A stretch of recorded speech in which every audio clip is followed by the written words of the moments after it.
पालन कुशल कर रहे आदरणीय बड़े भैया जी, आपने इस मंच पे मुझे बोलने का मौका दिया, आपका हृदय से धन्यवाद। मंच पे उपस्थित समाज के सम्मानित नेतागण, सामने बैठे पिता तुल्य बुजुर्ग नौजवान साथियों,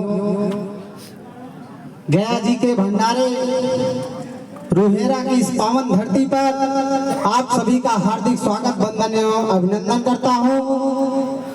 समय कम है, वक्ताओं की लिस्ट लंबी है, ज्यादा ना बोलकर मैं आप सबसे यही आग्रह अपील करूंगा कि इस पुरानी परंपरा को आप लोग कायम रखें। बाकी आगे हम लोग हैं, उसको मजबूती से कायम रखने का काम करेंगे और बच्चों को शिक्षा जरूर दीजिएगा।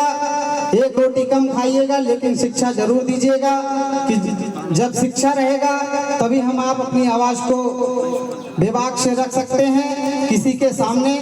तो मेरा अपील है, निवेदन है कि आप सब अपने बच्चों को शिक्षित और संगठित जरूर कर लेंगे, संघर्ष करने का भी काम करवाइएगा। इन्हीं सब बातों के साथ मैं अपनी वाणी को विराम देता हूँ। धन्यवाद।